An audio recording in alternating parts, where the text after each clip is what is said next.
today I'm here for a tag video, and that is to do the 2.0 version of the Booktube Real Talk Tag.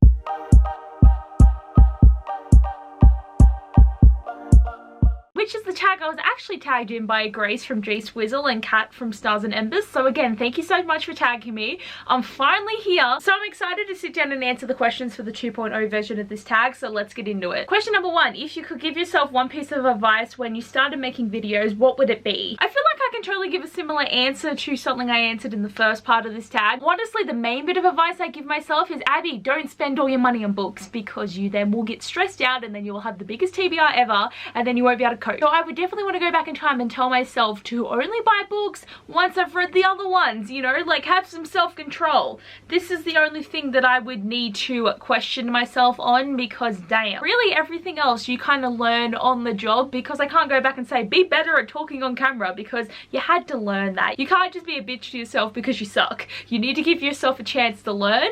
But the book buying is something I definitely should have not done, and there's not much I can do about it now except try and not buy any more. But it's very hard because there's always new books coming out and books that I really want to read and I never get to it. It's a big cycle that gets very stressful, and it definitely would have been great to live without that stress if past Abby knew that. Okay, question number 2 is, what are your thoughts on cancel culture? I feel like I'm always like out of the loop with so much of the certain dramas that go on, but I do remember this being a thing that if you made a mistake, then people just stopped watching you and you were kind of cancelled. So if that is what this is, I definitely think, like, depending on what someone does, they should always get a second chance. Like, I think it's pretty horrible to suddenly just say, nah, everyone hates you. And I do see that with authors, and of course the example I'm going to use is Sarah J Maas, because it seems that everyone's just kind of cancelled her as an author, even though she is actually really great at storytelling and character interactions, and like, yeah, her writing has come a long way and it's probably got a long way to go. And we really shouldn't be judging people that profusely and then going 180 on how we feel about their writing just because. I definitely do believe in second chances, so I'm going to definitely say that I think cancelling someone seems too abrupt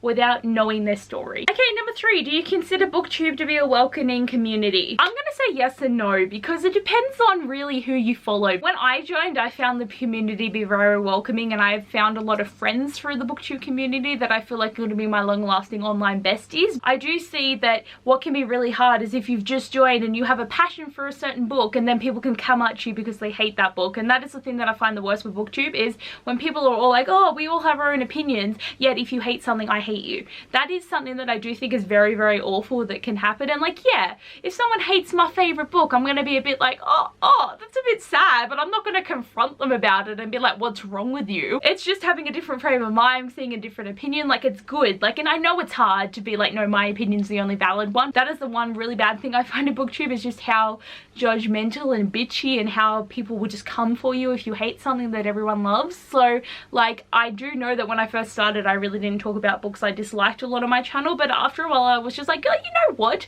who cares? I can hate things if I want to, I can love things if I want to. It's my opinion. No one else's opinion of how I feel is gonna hurt me, because it's not right for people to do that. So I definitely think with the question of if it's welcoming, yes, in most circumstances, but that is a bad side of Booktube that I do see. Number 4, what are your thoughts on book consumerism? Do you feel pressured to buy books? Well, hell yeah, especially having a Booktube channel, because it gets really, really hard. But I do honestly find that if I see a lot of people recommending books, I am more likely to buy it because I am very intrigued. But I do end up spending so much money, and like, I do live at home with my parents, and I feel like a lot of my pay goes to buying these books. But I have got savings of money. I'm not completely penniless, and I am trying not to buy as much as I used to, and I think I am definitely getting better at that. With all the social media and the reviews and everything, you see it all over the place, and they do it very well, that I am very much in the know about a lot of new books coming out and books that everyone's been reading, and there's always throwback books that you want to buy. Like, I do think the pressure's there, but I have gotten to the point where I'm just like, no, I don't need to feel pressure to only buy things when you really want to. So I'm trying to make book buying like a happiness outlet, where you're just like, yes, I want to buy this book because I really want to read it and I'm excited, instead of just bulk buying too many things that you don't need. So basically that's where I stand on the whole book buying thing. Number 5, would you consider yourself a critical reader / reviewer?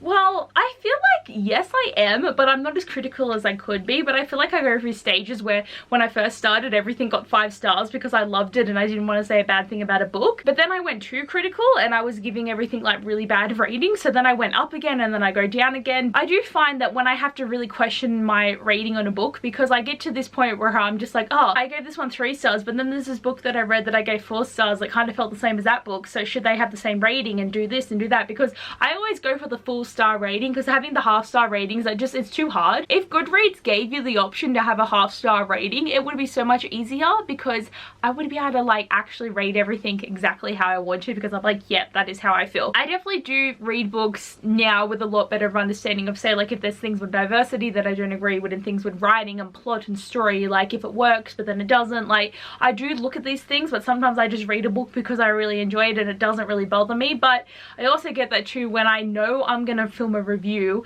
I don't write my notes until I actually finish the book, but as I'm reading I sit there going like, oh no, this is a thing that I could say and this is the thing that I could say. I would say that I am kind of critical, but I'm kind of like yes and no, because I go through stages and like I always end up like rehashing how I do my star ratings and how I feel about my reviews and all that. I do like reviewing, but sometimes it can go a little bit far when you're just like, oh my god, am I even enjoying this anymore, because I'm only thinking about the flaws or the positives. I do like where I am at with reviewing now, because I used to do a lot of book reviews and now I don't do as many, and now it's only when I'm really excited, and I do try to do my Goodreads reviews and all that. But I'm gonna say like a solid maybe on being critical. Number 6, do you take part in readathons? What are your thoughts on them? Oh my god, I love readathons. They are honestly the best. I find it so fun to just have a week of reading where you have your reading challenges and sometimes a video challenge or a photo challenge, and you all come together and you read together. Like that is the best part of readathons. And I do love to, because you set yourself a TBR and you try to read as much as you can. The only downside is I hardly ever get to all the books in a TBR, so it does get a little bit sad, but now I've gotten so used to it that you try and read and then you're like, oh, shit happens if I don't get it done. I don't participate in as many as I used to. Like when I first started Booktube, I remember there was one time when I did 6 readathons back to back in a month and a half. That was the worst point of where I was like, I need to stop. There's too much reading to try and do. But there is certain readathons that I always do, like the Reading Rush and the Contemporary-a-thon and the Magical Readathons. Like these are readathons that I always do. So I don't do a lot of new readathons anymore, except if I'm really passionate about them. But I do think readathons are great. They bring people together and you just have a chance to try and get as much reading done as you can, and it is so much fun. So number 7, recommend a book with a topic/issue that you are passionate about. God, am I passionate about things I don't know? Honestly, the only thing I can think of right now with not having much time at all is The Kiss Quoten by Helen Huang, because the main character Stella in this book has Asperger's, and it's a really good representation of mental health. And I feel that sometimes when they do representations of it, it's in a bad way, but in this book it was done really well, and it's just a part of who the character is. There is no flaws against it, it's just who she is, and we get to learn about her. And I just enjoy having books that do mental health in a great way, and we do need more books out there that help us understand the way mental health affects people and all the different strands of it, because there's not just one type of mental health, there is a wide variety of it. So I do think awareness of mental health is a topic I'm very passionate about, and I do try to read books that have more of it out there, but really there isn't as much as like every other type of book out there. So I definitely do recommend giving this one a go, because it's done very well, and the second book in this series does have a character with autism as well, which is really, really good. Okay, so my battery is about to die, so I better end this tag. And also thank you girls for tagging me in this tag. It was a lot of fun, but I have to go because my camera's about to die. So I'll see you guys later. Bye.